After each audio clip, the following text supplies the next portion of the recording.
President Biden then recommitted us to defending Israel no matter what. And he has said multiple times that our support for Israel's defense is, quote, ironclad, unquote. Defense, offense, it's all participation, and that's all the other side will see. And so President Biden, by refusing to tell Israel that we've had enough and we will not participate next time, he instead promised our participation, no matter what. It doesn't matter if he says it's defense or offense. It's participation. We're in it. Who's the fucking superpower here? As long as old man Biden is president, it's apparently Israel. Because we're going to go along with whatever they do, regardless of how reckless they are with Israeli and American lives. I am so damn tired of being lied to. I don't think I can deny it anymore. You can stick to your story if you think it flies, but I'm not gonna buy it anymore. Hello, my friend, and thank you for listening to the 290th episode of the listener-supported Congressional Dish. I'm your host, Jennifer Briney. And because I have forgotten to say this in the beginning of the last few episodes, and because we're about to get into some really messy weeds and I'm not going to want to come back to it, before I get into anything, I do need to remind you that this show is listener-supported and needs your support. Because some people are pissed at me because of things that I have said on the internet, and the funding for Congressional Dish has taken a hit. And I think it's taken a hit for things that weren't even on this show. But a year ago, I celebrated passing a milestone that I was very excited about, of having 1,000 paid patrons. And right now, 11 months later, we're down to 992. And I knew this would happen when I educated myself about Israel's history and was honest about what I found. But quite a few people are unhappy with me for saying things in the War Money episode that were all indisputably true, but that didn't brand Israel as the perpetual victim. A pattern that I will masochistically continue today, because they're not always the victim. But that's why we fund this show the way we do. We crowdfund it so that no one person nor any company can threaten the existence of this podcast if they hear things that they don't agree with. And that's what the backlash is, because the show notes, they prove that I'm not full of shit. I give you every source that I use for every episode. Nothing I have ever said on Congressional Dish has been said without the source of that fact being presented somewhere on congressionaldish.com. Facts are proven here, but when the facts tell me a story, and I frame that story in a way that some people don't like, well, this funding model allows those people to fire me. That is your right. That is the deal, and that is okay. And people have exercised that right lately. And so I would appreciate it if you, even if you disagree with me, would support the show in times like these, when saying what I think to be true is hard. My life would be a lot easier if I just avoided this topic entirely, as many people are choosing to do. But I'd be doing us all a disservice if I did so, especially now that the stakes have gotten so high. And so all of the options for supporting this work are on the Support the Show page of congressionaldish.com. And also, please share this podcast with your friends, because I am a marketing failure.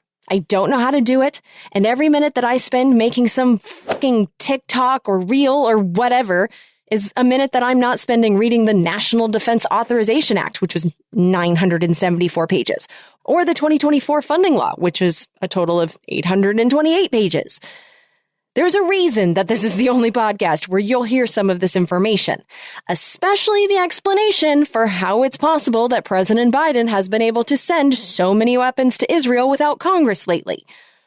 Digging through laws that long to find answers to questions is tedious and it is time-consuming, and I need my work hours to do that. And so please be the marketing department for this show. Because we all know that the way that people try new podcasts is by getting badgered to do so by their friends and family. And so be the Congressional Dish badger army. And this is one of those many moments where I wish our artist Brian were still with us, because he would have a Badger Army t-shirt designed before he even finished this episode. I miss you, buddy. But as for this episode, this is a completely different episode than the one that I had planned for you this week, because and this is still to be determined, but it is possible that World War III may have begun this weekend, and so I felt the need to, address that. Because if you are a loyal listener of my other podcast that I co-host weekly with Justin Robert Young and Andrew Heaton called We're Not Wrong, you heard that this episode of Congressional Dish is supposed to be about the authorizations and funding that were provided for Israel and Palestine in both the defense authorization and the funding law for 2024, which is now finally finished and signed into law 6 months late. It was signed at the end of March. But instead of that episode today, we're going to focus exclusively on Israel, and I'm going to tell you the authorizations and funding for Palestine in another episode that should be out soon, barring some other global or legislative disaster. But Israel's war is now spreading across the Middle East, and we're already in the middle of it. And so today we're going to focus exclusively on that. Because just like there has been a constant cycle of violence between Israelis and Palestinians since before Israel was even a thing, there has been a constant cycle of violence between the government of Israel and the government of Iran as well. For decades, Iran has been arming and funding groups, including Hamas in Gaza and Hezbollah in Lebanon and the Houthis in Yemen, a whole bunch of terroristic groups on top of that, which have been violently attacking Israel and Israeli assets for as long as I've been alive. And in return, Israel has been bombing Iranian groups and military commanders. Constant cycle of violence. But Israel escalated the violence to a new unacceptable degree on April 1st. The big escalation happened when the Israeli government assassinated a group of Iran's highest-ranking military officials. They killed 16 Iranians in total in the Iranian embassy compound in Damascus, which is the capital of Syria. Now, embassies, wherever they are considered sovereign soil in a foreign country. So, like, when I was studying abroad in Germany in 2003, when our country started the illegal and unnecessary Iraq war in the Middle East, well, our German teachers made sure that all of their American students knew how to contact and physically find our U.S. embassy compounds all over Germany in case shit hit the fan. And that's because getting to our embassy in international law and relations is like getting home to our own home soil. This has been long respected in times of peace and war. And so Israel bombing a building in the Iranian embassy compound in Syria is like bombing Iran itself, like bombing Iranian soil. In the rules-based international order, bombing any buildings inside of anyone's embassy is clearly against the rules. This was a shocking bombing, a total breach of international norms and laws that we and our allies say we are committed to. And yet, when the world wanted to possibly condemn this in the United Nations officially, the United States, France, and the UK stood in the way of condemning this clear breaking of the rules in the meeting place of the world. And so while it may not have seemed like big news here in distracted and uninformed America, this was a big deal internationally, and Israel is condemned for it by countries all over the world, even if it was unofficial. And despite the Biden administration ensuring a steady stream of weapons flowing to Israel to help them destroy Gaza, and our country having continuously supported Israel to the disgust of most of the world in the United Nations over these last 6 horrifically bloody months, and our country rightfully taking a massive reputational hit all over the world for our support of Israel, Israel's government, after all we've done for them, did not tell the Biden administration that they were going to bomb an Iranian embassy building until literally 5 minutes before the bombing happened. The bombers were already in the air. Which, the disrespect, the recklessness with American lives. Because what Israel does right now is being blamed directly on our government, and they know it. Which means that by taking such a reckless, drastic step, bombing an Iranian embassy without the United States' knowledge or coordination, the Israeli government knowingly put all of our troops in the Middle East in danger. And this is a fact, because our troops have already been attacked, and at least 3 of our soldiers have been killed as our military bases have been targeted by various Iranian-supplied groups since the destruction of Gaza began. And on top of that, we also have more troops in harm's way now than we did before October 7th because of Israel, because the Biden administration sent 1,200 more of our men and women to the Middle East to support Israel in the wake of October 7th. And then Israel goes and blindsides us like that. What kind of ally behaves that way? And this particular act of Israeli violence, this wasn't against a caged and starving, literally defenseless population. Oh no, this time Israel fought with a real country who can fight back, knowing that they were already fighting back against Americans. If Iran had chosen to attack back in return for the embassy bombing right away, it is extremely likely that our soldiers would have been on the target list, and Israel knew it and didn't even give us a warning. You know, it makes me think of the words of then President Bill Clinton when he was dealing with then Prime Minister Benjamin Netanyahu in 1996, who is, the same guy who is in charge in Israel now, who Israelis have empowered over and over again for almost 3 decades. But in the words of President Clinton about Netanyahu, he said, quote, "Who the f*** does he think he is? Who's the fucking superpower here?" Unquote. You know, how dare they do this and put our people in danger like that after all we've done for them? And so finally, the Biden administration, after the embassy bombing, stopped acting totally like Israel's bitch. And Biden administration officials told the Iranians through back channels and then publicly that we had nothing to do with Israel's embassy bombing, that we did not know about it. And even though we are Israel's strongest and most shameless ally, we shouldn't be blamed for this particular clearly illegal and unprecedented act of Israeli government aggression. Even the Biden administration had to admit that Israel's government had gone rogue. And what is happening big picture, I feel fairly confident in saying, is that with that Iranian embassy bombing, not only is Israel trying to expand the war against Palestine to include any country that supplies weapons to Palestinians, who are considered in this bizarro world to have no right to defend themselves, but Israel is also clearly trying to drag our country into a Middle Eastern war. And that's not just me running my mouth because I'm continuously shocked and angry at the violence that has been perpetrated by the Israeli government throughout its entire history, but especially in the last 6 months. But the idea that Israel is trying to suck our country into a war in the Middle East to fight Iran on its behalf is the common wisdom in the Biden administration, the Israeli media, and in foreign affairs publications all over the world. Go ahead and look in this episode's show notes to see some examples for yourself. There are plenty. Everyone who knows things thinks this is what's going on. And the reason, which makes a lot of sense to me, is that the United States has been very clear for about a decade now that it wants to reprioritize our global enemies list. The U.S. is making a pivot to Asia to focus more on China and less on the Middle East.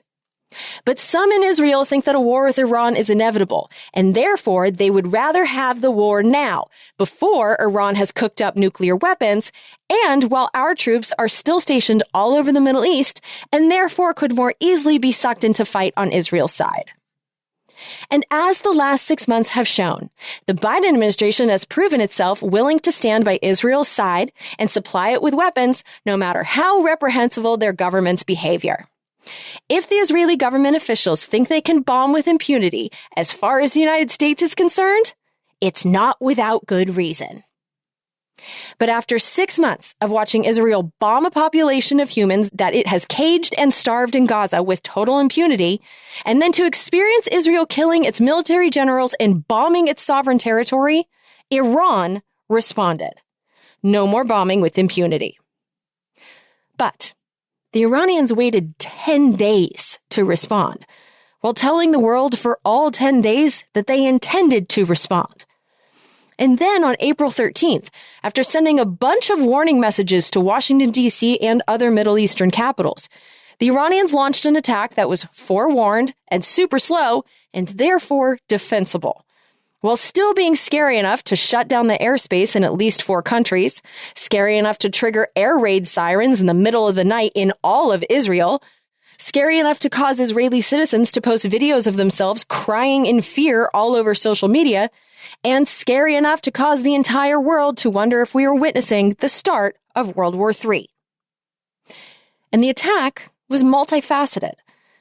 On Saturday morning, Iran's proxy warriors in Lebanon, so these are Hezbollah fighters who get their weapons from Iran, they fired a few dozen rockets into Israel, most of, if not all of which, were shot down.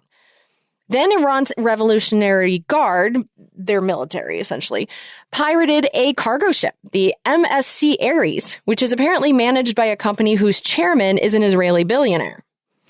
And then on Saturday night was a massive drone and missile attack, far larger than I had ever expected to happen right now. Maybe in the future. But I certainly wasn't expecting it on Saturday. And this was the first time, despite all of the death to Israel words that have been spewed by Iranians over the decades, this was the first time that weapons had been fired from Iran itself directly at Israel, which is a scary escalation in and of itself. But the first wave of attack came from Iran in the form of approximately 170 so-called suicide drones, which are flying robots that are themselves the bombs. These are cheap, and they are loud, and they are slow. And they take approximately 9 hours to travel from Iran to Israel and are relatively easy to shoot down. The next wave of weapons that were sent from Iran to Israel were approximately 30 cruise missiles. Cruise missiles are larger, quieter, and travel faster. They take a couple of hours to get from Iran to Israel. But the scariest wave, at least in my opinion, were the 110 ballistic missiles that were fired at Israel. Ballistic missiles can travel very fast. From what I understand, they can travel outside of Earth's atmosphere and make it from Iran to Israel in about 15 minutes. But the way they were fired and the timing of it all ensured that all of the weapons arrived in Israel at around the same time, which meant that Israel and its allies had 9 hours or so to prepare for the attack. I played an entire volleyball tournament in between the time I first heard the attack had been launched and the drones and missiles actually arrived. With that advanced warning and 9 hours of travel time, Israel and its allies, specifically the United States, Jordan, France, and the UK, were able to shoot down most of the drones and missiles. But 5 of the ballistic missiles did get through all of those defenses and hit an Israeli military base. As of right now, there are no reports that anyone has died, thank God. But unfortunately, about a dozen civilians were injured inside Israel, including at least one 7-year-old child who was severely injured and is fighting for her life after getting hit by debris after a drone was shot down over her house, which shows that this isn't a fucking game. Even with the missile defenses, innocent people do get hurt.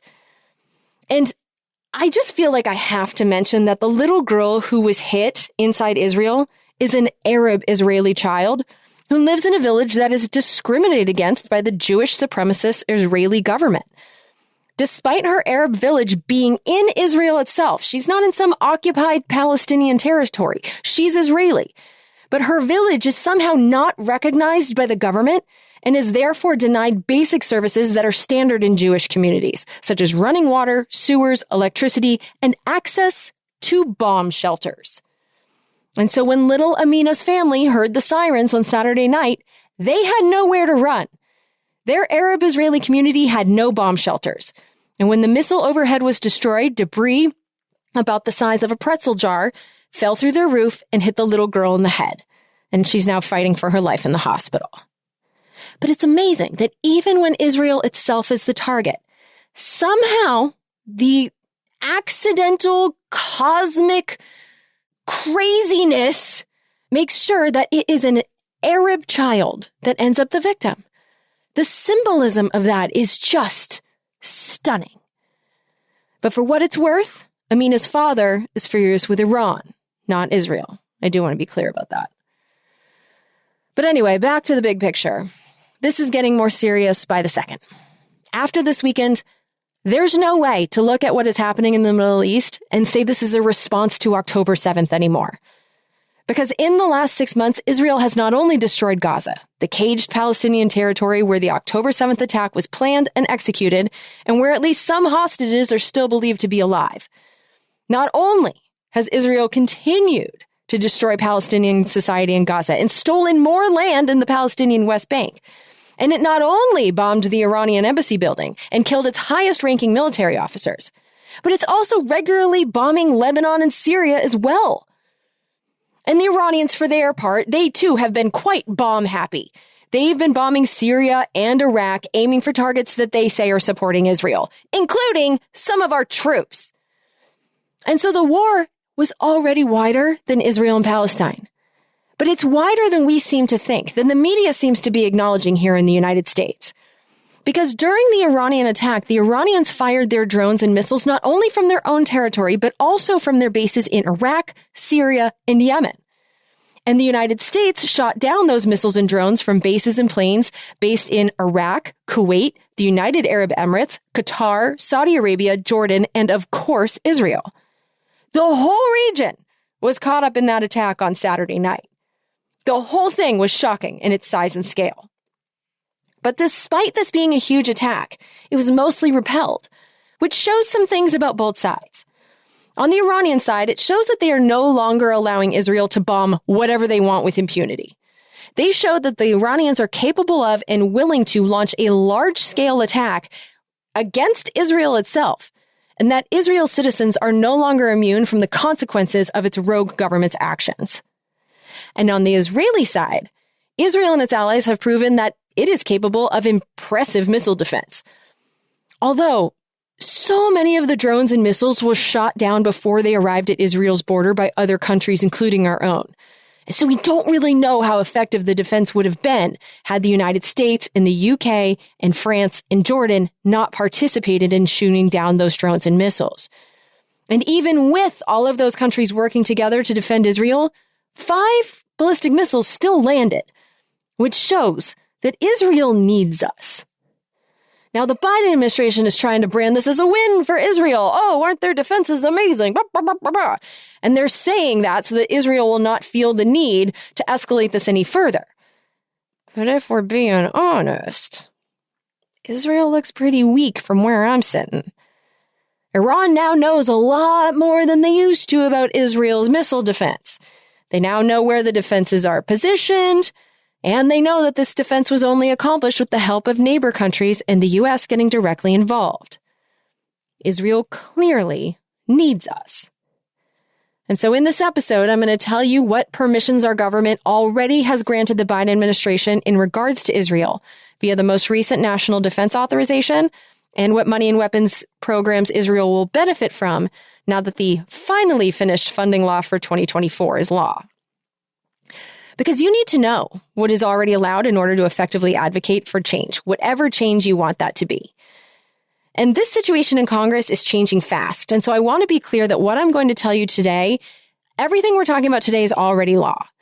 If you want to know what Congress is debating, I did read the bill with money for Israel and Ukraine and Taiwan that has already passed the Senate.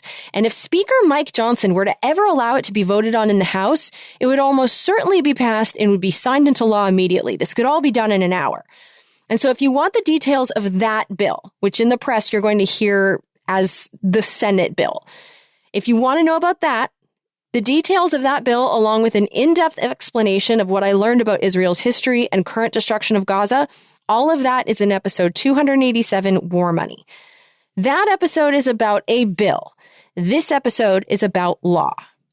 And I just have to put a giant asterisk on everything I'm going to tell you right now, because I have to tell you that when it comes to laws, it really is impossible for me to give you all the details about current law, because there's so much wiggle room built into it. Because previous years' authorizations and funding are sometimes granted for multiple years. And also, there are extensive transfer authorities that allow the Biden administration to move money from one account to another in ways that make it literally impossible to track. The Defense Department has failed every single audit that has been attempted since 2018, and so I don't stand a chance of giving you exact numbers and telling you exactly where your money is going. But I'm going to do the best I can. And so here's what I know has been approved already since October 7th, 2023. Okay, so the biggest news I have for you that I didn't know before reading the text of the laws answers the question that I have had for a while now, which is, how is President Biden allowed to keep sending Israel so many weapons when we know that Congress never passed the emergency war funding bill that Biden made that whole speech about in October and that I highlighted in the War Money episode? How can he do that? Where is he getting the weapons from? Well, it turns out that the answer has to do with the war in Ukraine. So after Russia invaded Ukraine in February of 2022, Congress passed and President Biden signed some temporary authorizations to allow the Biden administration to essentially empty our weapons stockpiles, send the weapons to Ukraine, and then buy new weapons for our own shelves. The authorizations also allowed us to funnel weapons through other countries by having those countries empty their stockpiles and send the weapons to Ukraine. So it looks like it's just a foreign country making their own independent decision to send weapons to Ukraine. It's not us sending those weapons. But then we would quietly pay for and replace the weapons on their shelves too. And those temporary authorizations to funnel weapons to Ukraine were authorized through the end of this September 2024. Well, this year's National Defense Authorization Act, which became law in December, added 2 countries to that authorization. The NDAA changed the law so that now the Biden administration can use those same weapons transfers authorities to funnel our weapons to Taiwan and Israel and Ukraine. And so this explains how the Biden administration has been able to funnel enormous amounts of weapons to Israel without a new law being passed by Congress. And so don't be surprised if we eventually hear shocking stories about how the Biden administration semi-secretly paid for weapons for Israel by using other countries as middlemen, because that's allowed now too. So for example, and I'm just picking a country out of my ass here. There's no proof that they are doing this as far as I know. But for example, Germany could send weapons to Israel, and the press would report that Germany sent weapons to Israel. How nice of Germany. But then our government replaces Germany's weapons, and no one makes the connection and realizes that the whole exchange was designed to low-key get U.S. paid-for weapons to Israel. And so, in effect, that's our country supplying the tools of death to Israel to use against the people of Gaza. And when it's done like that, the media has no way to know. Until some journalist, maybe, listens to this podcast and goes searching for exactly that kind of deal, which I really hope happens. But yeah, those authorizations for Ukraine authorized a shitload of weapons for Ukraine, and now all of those authorizations are valid for Israel and Taiwan too, which obviously helps with and makes us complicit in Israel's Gaza destruction project, because the list of the weapons authorized to be gifted in this way are offensive weapons, bombs, missiles, bullets, meant to kill. In fact, the NDAA in December added 6 new kinds of missiles and bombs that our government is allowed to gift to Ukraine, Taiwan, and Israel for a total of 23 different kinds of lethal weapons. But by adding Israel and Taiwan to the temporary weapons programs for Ukraine, it also does limit the weapons available for Ukraine. Before the NDAA in December, there was only 1 hand in the cookie jar, but now there's 3.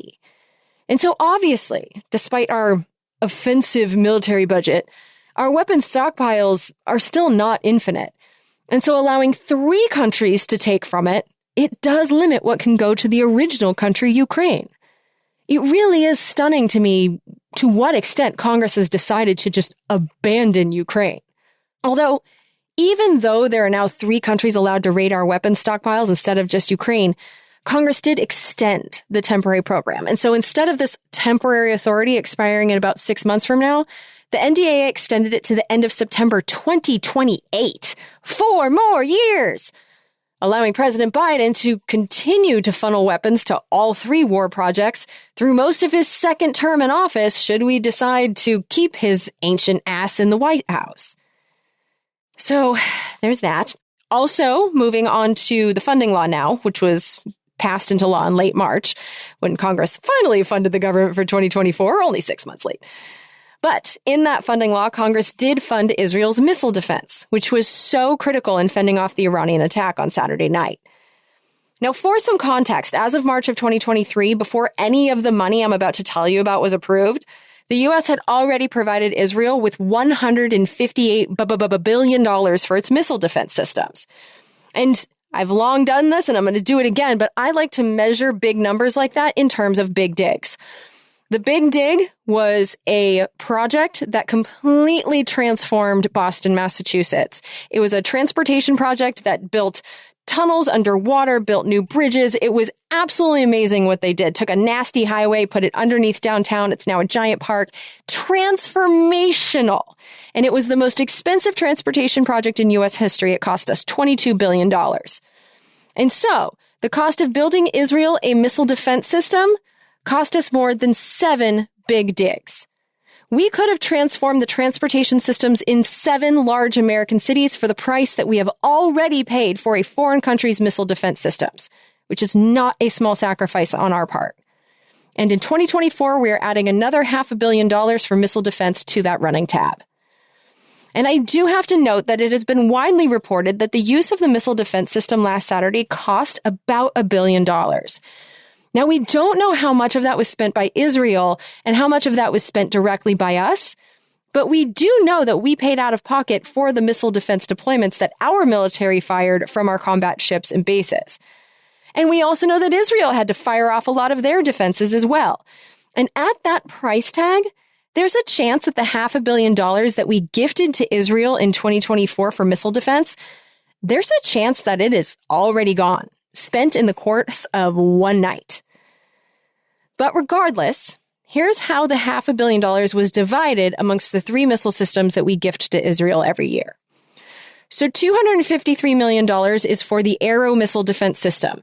The Arrow missile defense system is the one for long-range threats, such as the scary ballistic missiles that traveled from Iran to Israel in a matter of minutes.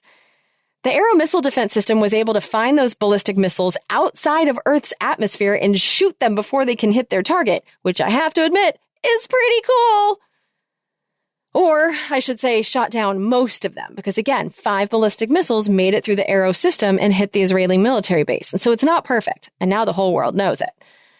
But the Arrow missile defense system is a joint production between Boeing, an American company, or, a multinational that has our Congress by the balls.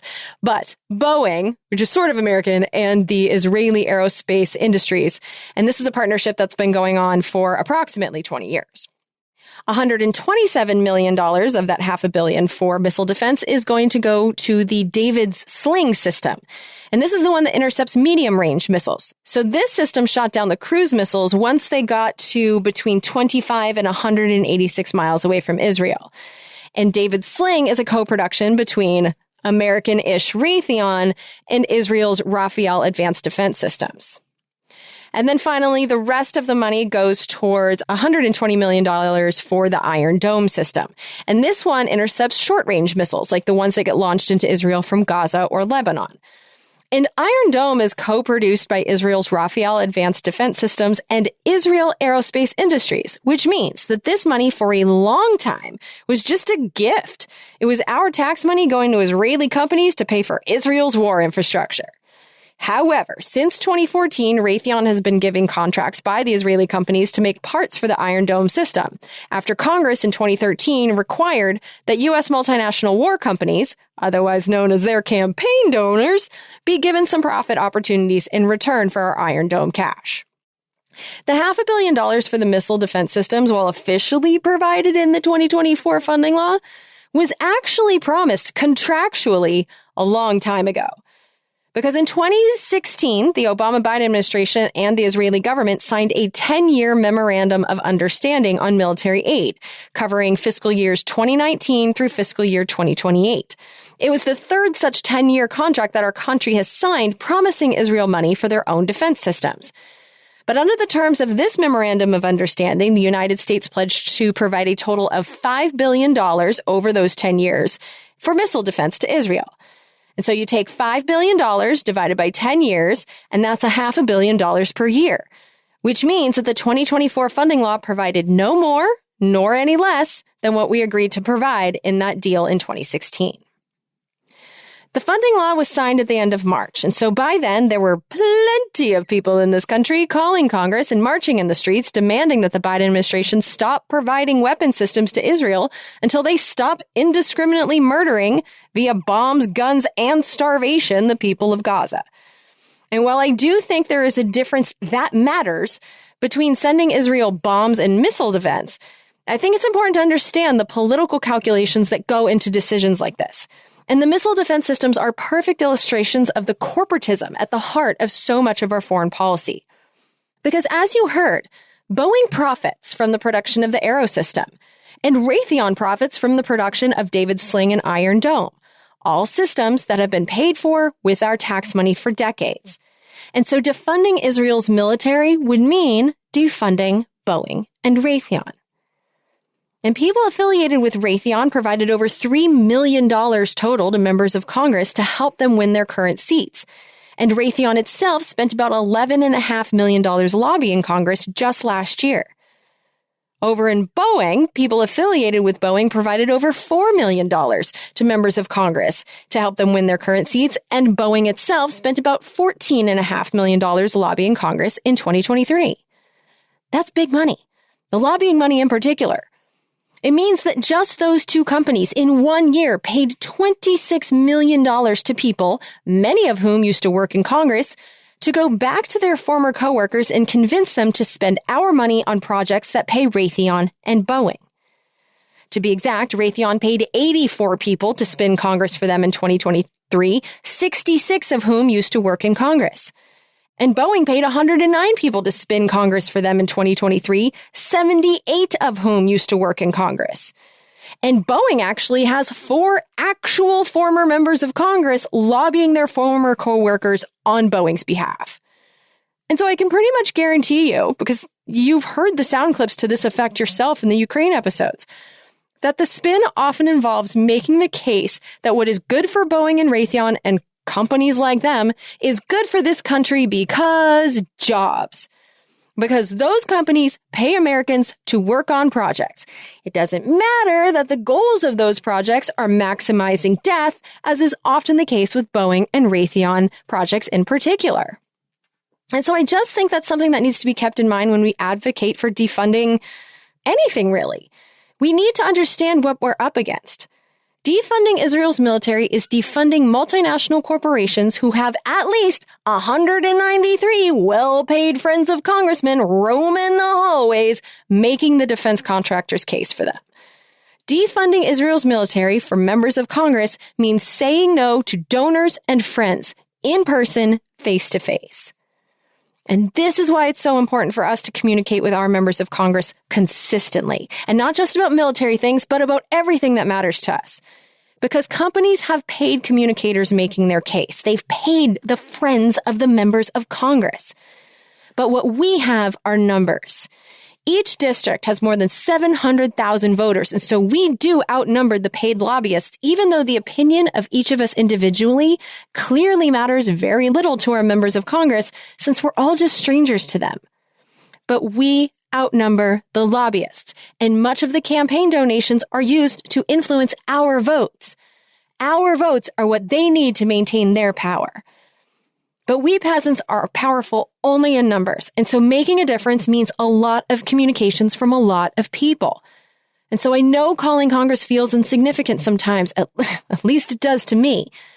But I've now talked to enough staffers and lobbyists to know that my phone call is part of a bigger influence project, a crowd-based influence project, and it matters.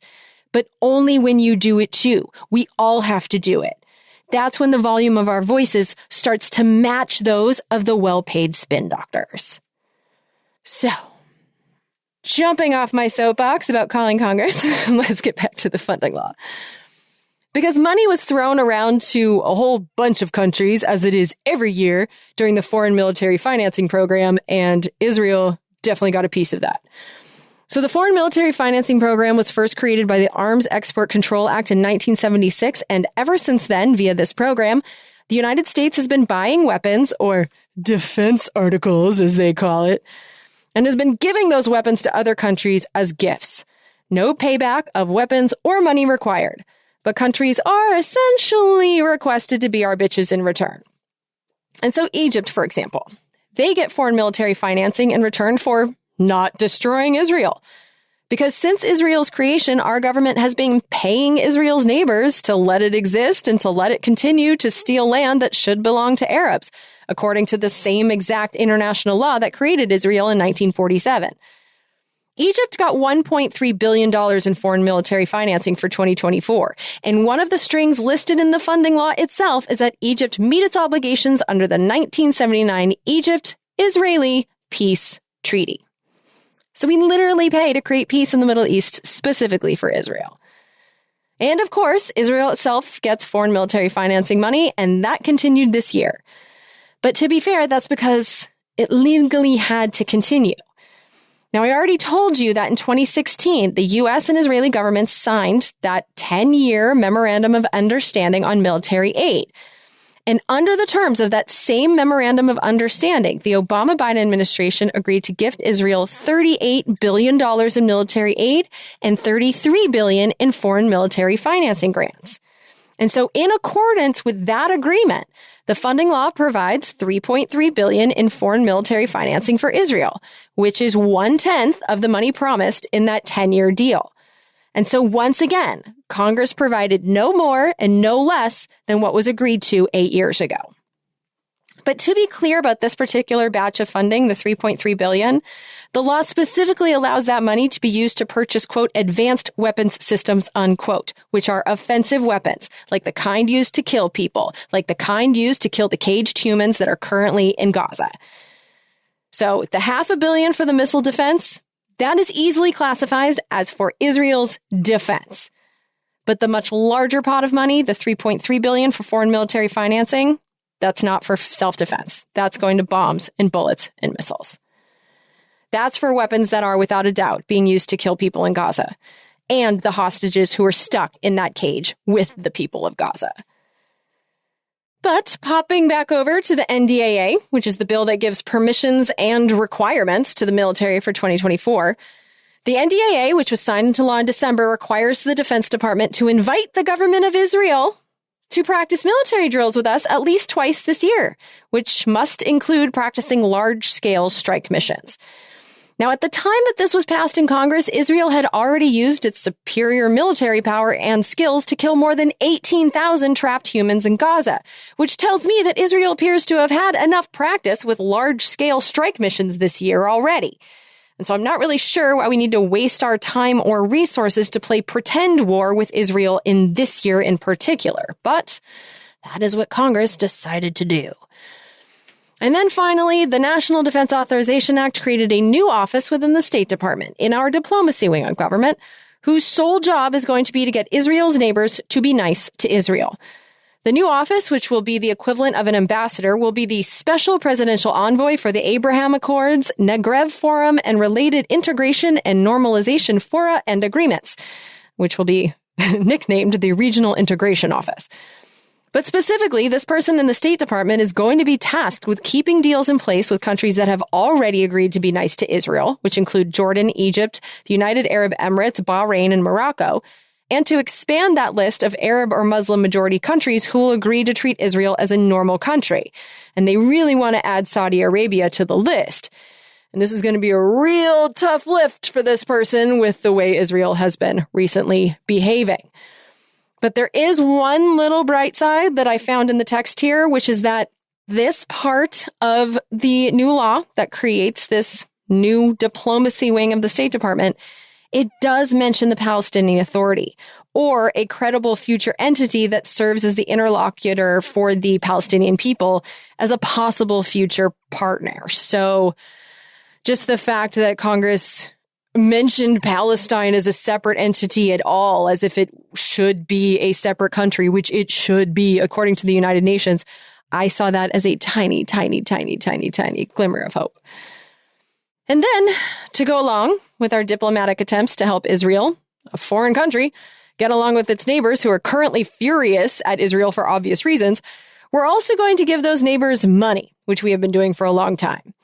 So I already mentioned that Egypt is getting itself $1.3 billion dollar bills, but Jordan is also going to get some money and weapons as well. Now, Jordan is Israel's neighbor to the east. It shares a border with Israel and the West Bank, and it was in the unfortunate position of being between Iran and Israel as Iran was launching a few hundred bombs towards Israel. Those bombs had to fly over Jordan. And so Jordan, defending its own airspace and therefore also defending Israel, shot down an estimated 20% of the Iranian drones. And debris from those busted rockets fell into Jordanian territory and endangered Jordanian citizens. Let's recall that the 7-year-old girl in Israel was injured by falling debris from a shot-down drone. And so doing this was literally dangerous for Jordan. And it was politically dangerous as well, because helping Israel is not popular right now inside of Jordan. Since the destruction of Gaza began, there have been protests against Israel with thousands of people in attendance every day in front of the Israeli embassy in Jordan, with Jordanian protesters demanding their own government end its partnerships with the Israeli government. And some steps have already been taken in that direction. So since October 8th, Jordan has already recalled its ambassador from Tel Aviv, and Israel's ambassador has been sent home from Jordan. Jordan has also already canceled a trade agreement that was negotiated before the Gaza destruction began that would have had Jordan trade solar power in return for Israeli desalinated water. And it's also been reported in Israeli media that King Abdullah of Jordan and Prime Minister Benjamin Netanyahu of Israel are not currently even on speaking terms. And so an Israeli-Jordanian partnership is weak at best. And so this Congress is throwing your money at that problem. In 2024, we are going to spend $425 million for foreign military financing for Jordan. We're going to spend $650 million for border security for Jordan. And then we're going to spend $1.2 billion for the government of Jordan's budget support. And so who knows what the hell that is for? It sounds like $1.2 billion in cash to me. Might as well just put it in a bucket and hand it to the king. And so that's a total of $2.3 billion for Jordan. But even though that's a lot of money, especially for a small country, I don't know if that money is going to speak louder to King Abdullah of Jordan than the furious, ever-protesting residents of his own kingdom. We'll just have to see. And so that's what's been already authorized to help Israel. And what comes next? I don't have an accurate crystal ball. I have no idea. But I can tell you what's happening right now as of the recording of this episode on April 16th. So in Congress, we already know that the Senate passed an aid bill and military aid bill that we talked about in the War Money episode. And if Speaker Mike Johnson lets it be voted on in the House, it will almost certainly pass and could be signed into law very quickly. And I don't know why Mike Johnson won't let it be voted on. I only know it has something to do with inner Republican Party drama, and I quite frankly don't give enough of a shit to dive into the details. They're too chaotic in the Republican Party right now to predict, and so I'm not even going to try. But what you should know is there is a way to force a vote to happen on the war money bill from the Senate, and that is via something called a discharge petition. But in order for a discharge petition to force a vote, that requires 218 members of the House to sign the petition. And it's apparently about 20 signatures short. So you might hear about the discharge petition, and that's what they are talking about there. It's in order to force a vote on the Senate bill. And then there's also talk right now that Speaker Mike Johnson might also pull some other war funding bills that haven't been written yet out of his ass and get them voted on this week. So I don't know. We'll all just have to watch the drama unfold for ourselves or not, because, so much of the drama this year in the Republican Party, in the House in particular, has led to absolutely nothing. And so I haven't bothered following the play-by-play all that much. And I have absolutely no regrets about that strategy. And so this is what I'll tell you. If anything becomes law, I will read it and let you know what they did. But it's up to you if you want to follow the drama day to day. I personally don't. But bigger picture, I think what most of us care about, or at least what I care about, is whether or not Saturday night is one of the events that will be counted as one of the starting points of World War III. Because if Iran versus Israel happens, that's really Iran, Russia, China, and friends versus Israel, US, Europe, and friends. And so Iran versus Israel is not just Iran versus Israel. And I think we're all aware of that. And so as far as Iran is concerned, Iran's representative to the United Nations tweeted before their attack was even over that their bombing was in response to, quote, the Zionist regime's aggression against our diplomatic premises in Damascus. The matter can be deemed concluded. However, should the Israeli regime make another mistake, Iran's response will be considerably more severe. It is a conflict between Iran and the rogue Israeli regime from which the U.S. must stay away, unquote. And they put U.S. must stay away in all caps.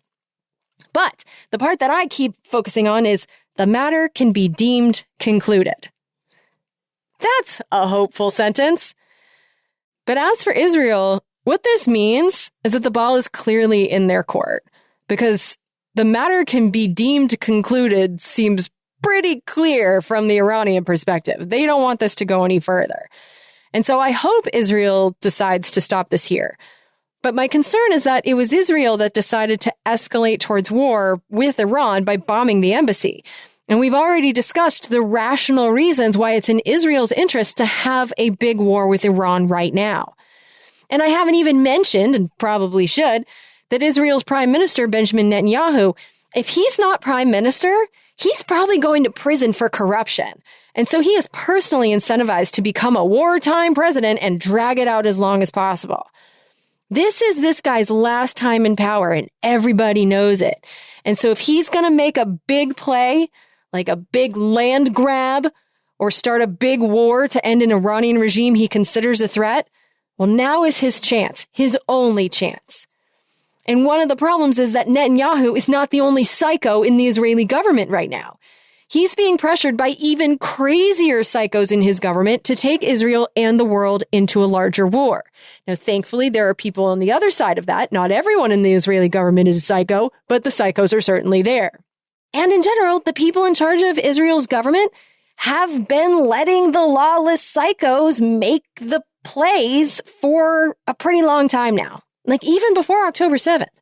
And so whether this event will be marked as the beginning of World War III, it unfortunately appears to be up to these people whose judgment I certainly don't trust. And I've seen a concerning number of statements from high-ranking Israeli officials in the last few days, particularly the psychos, indicating that they intend to attack Iran. And so we just have to wait and see. And unfortunately, if we're hoping for President Biden to play peacemaker role, well, I think that opportunity has already been pissed away by Grandpa Joe. Because it has been widely reported that the Biden administration has told the Israeli government to take the win. The missile defense has worked, you won, let it go. And that the Biden administration said, after they take the win, we would not participate in nor support any further Israeli attacks against Iran, any offensive attacks. But at the same time, President Biden then recommitted us to defending Israel no matter what. And he has said multiple times that our support for Israel's defense is, quote, ironclad, unquote. So, typical weak, decrepit Joe Biden trying to please everyone and being too spineless to take an actual stand. Because if we are defending Israel no matter what, like we did on Saturday night after they surprised us and bombed an embassy that put all of our troops in the Middle East in danger with no heads up, well, if we are going to defend Israel no matter what, like we did in that situation, then no matter what Israel does next, our military is involved. Defense, offense, it's all participation, and that's all the other side will see. And so President Biden, by refusing to tell Israel that we've had enough and we will not participate next time, he instead promised our participation, no matter what. It doesn't matter if he says it's defense or offense, it's participation. We're in it. Who's the fucking superpower here? As long as old man Biden is president, it's apparently Israel. Because we're going to go along with whatever they do, regardless of how reckless they are with Israeli and American lives. And Iranian lives, and Palestinian lives, and Jordanian lives, and Lebanese lives, and Syrian lives, with all of our lives. This could be World War III. And so the question becomes, how far do you want our support for Israel to go? Is there a point, and have we reached it, where we tell Israel, a government that we have armed for decades so that it could defend itself, to, in fact, defend itself? Or is World War III worth supporting Israel no matter how it behaves? No matter how many caged humans its military slaughters, no matter how much land it steals, no matter how many embassies it bombs and international laws it breaks? How far do you want our support for that foreign country to go? Is defending Israel's right to bomb with impunity worth sending our kids to die in the 5th Middle Eastern war of my lifetime? Is it worth it to you? Maybe it is. Maybe it isn't. And I'm going to leave that opinion up to you. But whatever that opinion is, now is the time to share it. Specifically by calling 202-224-3121. That's the number to call to reach the 3 people in Congress who have been elected to represent you. You have 1 in the House and 2 in the Senate. Tell them what you think. And again, please support Congressional Dish if being informed on those phone calls is something you appreciate. Because I, for one, like knowing what the hell I'm talking about when I ask Congress to make a change. And I hope that you do too.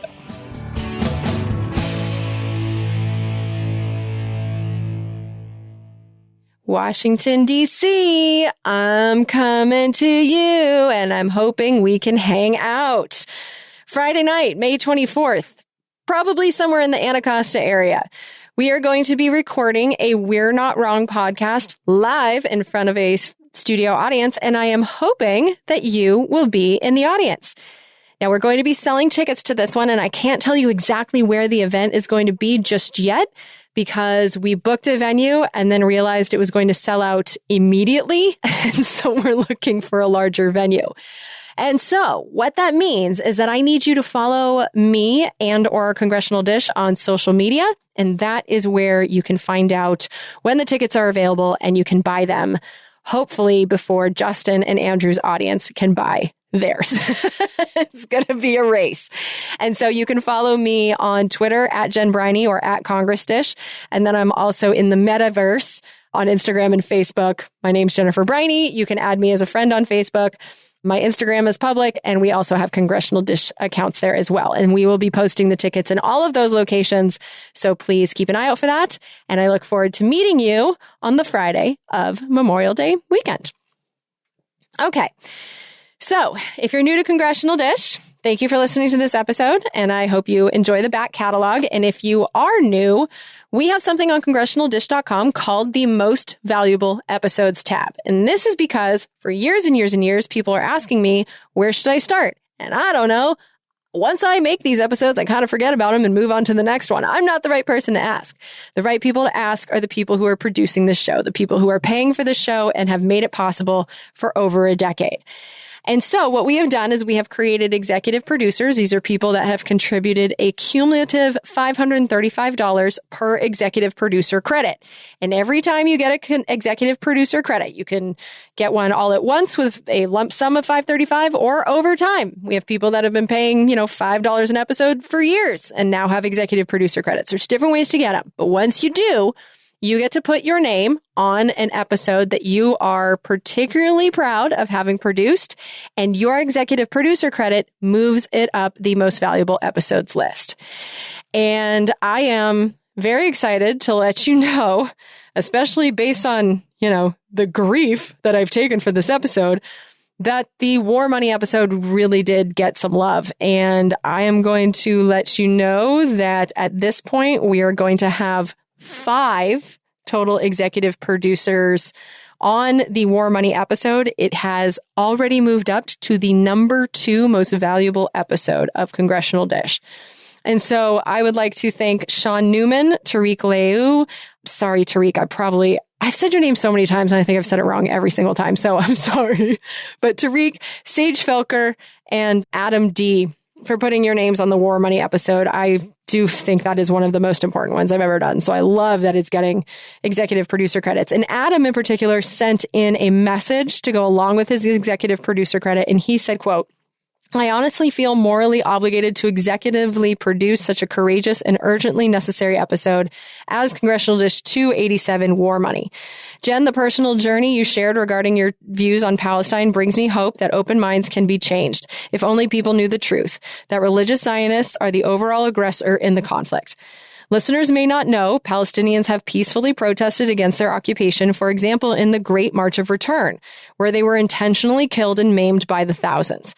Palestinians have negotiated directly with Israel, where, as you accurately noted, no remotely fair deal has ever been presented, and it is obvious by now that none ever will be. Just going to pause your message here. I don't agree with that part. I do not think this is a hopeless situation. I think there are fair deals that could be proposed and accepted. So that's how this has to end. There has to be a fair deal, whether that means that Israel stops being a Jewish supremacist state and there's a one-state solution where the Palestinians who live there become a part of Israel and everyone gets a vote and Arabs are respected and have as many rights as Jewish people. I mean, that's one option. Or there can be two different countries, or there can be three different countries. And we never really talk about the three-state solution, but that's also an option where you have an Israel and you have a Gaza and you have a West Bank and they're all governed independently. There are different solutions to this. There are ways that can be done fairly, but I have not yet seen the terms of a deal that has been presented to the Palestinians that I consider even remotely fair. So I agree with you in the past, but the future has not been written yet. So there could be a fair deal in the future. But back to his note, he said, Palestinians have appealed to the United Nations, which has repeatedly, overwhelmingly voted to condemn Israeli atrocities and recognized a Palestinian state, only to be thwarted by the United States Security Council veto. Palestinians have appealed to the people of the world to exert economic pressure on Israel, imitating the campaign that finally forced South Africa to dismantle apartheid. But BDS, which I'm pretty sure stands for Boycott, Divest, and Sanction. Yeah, Boycott, Divest, and Sanction has been smeared as anti-Semitic, and several states have outrageous laws that make it illegal to participate. As John F. Kennedy once said, those who make peaceful resolution impossible make violence inevitable. Adam D. recommends reading As the Arabs See the Jews, and that was from King Abdullah in the American Magazine in 1947. And that's a powerful quote, and I think it's true. Those who make peaceful resolution impossible make violence inevitable. And while I don't want to see any violence anywhere, as I picture myself in these people in Gaza, like, I don't know if you guys are following Bisan. She's a Palestinian girl in Gaza who's made herself into a journalist by documenting what's happening in her community on Instagram. I check in on her every single day. You know, I see myself in these people and I don't know what I would do because, as you said, they have tried to do all of the peaceful measures. They've tried diplomacy. They've tried asking the world to step in. They've tried peaceful protest. And I remember the Great March of Return. People in Gaza were just going to the border fence, you know, the cage that they are in. They were marching to the fence on Fridays, and that was it. They weren't firing rockets. They were just at the fence and they got shot through the fence. There was a lot of people that lost their legs because they were being shot in the legs. But of course, you know, not all sniper fire is accurate, and people did die in that. So I don't know what I would do, but I certainly wouldn't accept being in a cage forever. So yes, but thank you to all of you for putting executive producer credits on that episode. It means a lot to me because that one was it took me months to produce. It was emotionally very difficult. And there have been personal and professional repercussions for me for doing so. And I'll just leave it at that. But yeah, that's just the way it is. I would also like to thank Stephen McMahon, my buddy, for putting executive producer credit on the Not a TikTok ban bill, and at JD Guy also put an executive producer credit on the Not a TikTok ban bill, which I am happy to report still isn't law. So that's good. If you called Congress, they heard from you because it seems to be stalled in the Senate, at least for now. And then finally, Robert Tingstrom has put his executive producer credit on episode 205, Nuclear Waste Storage. And he sent in a message. He said, I would like to executive produce episode 205, Nuclear Waste Storage. It seems appropriate now because I watched an episode of Bo, the Fifth Column on YouTube recently. He said that 30 countries are looking into expanding the number of nuclear power plants as a mean to combat climate change. What they don't talk about is the waste it produces or where it goes. I love this show. I've been listening and I've been a patron for years now. I promise that I'm going to start the California Dish podcast one of these days. I'm retired now and I have plenty of time after I do my honeydew list of chores. Well, thank you, Robert. I do know that you've been supporting this podcast, and we're not wrong. I've seen you in that Patreon. I really appreciate you supporting my work. And I love that episode has moved up on the most valuable episodes list over the years. I wasn't expecting it to have the impact that it did. It's fascinating to me producing this show that I'll produce an episode that I think isn't going to be one that people get excited about. And this is a perfect example of that, where I think it's one of those things that we hear a lot about nuclear power, and it's a problem, the waste. I didn't quite realize that they don't have any idea what to do with it in these massive quantities. It's all over the country. And so I found it to be an interesting topic, but I didn't realize how many people would be passionate about it as well. So thank you for putting another credit on that and moving it even further up the list, because I do think that when we talk about energy and climate change and the options that we have, the nuclear waste has to be a part of that conversation. And so often it isn't. So yeah, thank you, Robert, and everyone else who is an executive producer of the show and a regular producer of the show. You will eventually be an executive producer if you keep it up. But every single one of you matters, even though I started the show off talking about how the support has gone down. I still look at the number, the 992 patrons that are still there. My sister collects the paper checks, but she does send me a list of all of the checks that come in, and I see all of your names every month. I see the PayPals that come in and the Zells and the Venmos, and you really keep me going. I get upset by the people that get upset with me, but it's everyone else that supports the show and sends in the nice emails. And even though I don't, one of the ways that I'm dealing with my mental health is I don't respond to emails anymore. So please, I know some of you have been kind of like pen pals with me for a long time. Please know that it's nothing personal if I'm not responding anymore. It's just something that, after discussing it with my therapist, I think I need to do.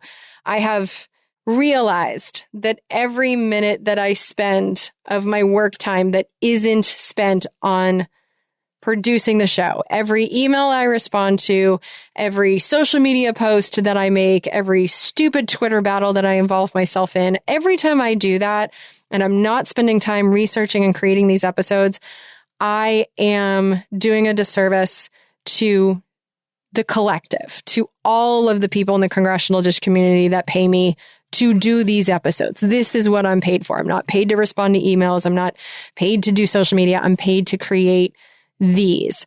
And so I do go out of my way, especially lately, to focus on the people who are paying me to do these, who support the show in silence, who don't write in anything. Like, you matter. And yeah, just knowing that the show has support, and every new name that comes in, like I get very excited to see a name I don't recognize, especially when, the PayPals where it's, you have a new automatic payment from a person I've never heard of. Like, that reminds me that while slowly the show has grown and it has potential to do so in the future, even though we've been in a dry spell for a while. So I'm hoping in this election year, the show can get bigger, we can affect more change, or maybe we don't. I don't know. But I do know that your support means a lot, and I appreciate it. And before I wrap up here, I do want to let you know that I'm also really appreciating the fact that I have help. While I was taking a bit of a break, Claire, my incredible assistant, was looking through the NDAA and the funding law and helping me gather this information. I've never had help on research before. So Claire, I do want to say thank you to you. You are wonderful. I'm very happy to have you. You've made this job possible. So does Mike, my editor, and my sister, my accountant, and my dad, who's my business therapist. And I have an actual therapist, and I have a husband who's the best. And I have a stepmother and a mother who are wonderful and have supported me. They are both producers of this show. So yeah, I have coworkers and Justin and Andrew who are keeping me sane. And I just have an amazing community of people here. And I'm just very grateful for all of you. And yeah, I think of you when this gets hard. So thank you for supporting the show. I'm going to shut up now, and I will get you that Palestine episode as fast as I can. There also might be something crazy happening in Congress, so there might be another topic before that. I don't know. But yeah, I'll get you that episode soon. All right. Thank you for supporting the show. I'll talk to you later. Bye. We're surrounded now by liars coming at us through our TV screens. We don't have a domestic spying program. They're content to fight in black and white despite the many in-betweens. We got a president who plays with the facts. What the facts? And then he waves a flag to cover his tracks. As if a lie is alright, in the end will justify the means.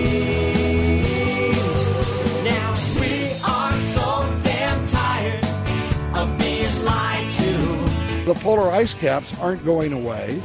We don't think we can deny it anymore.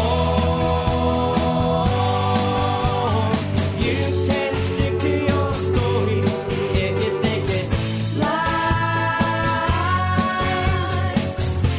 But we're not keeping quiet anymore. We are so damn tired of being lied to. Government jobs consume the profits of the private sector. We don't think we can deny it anymore. You can stick to your story if you think it flies.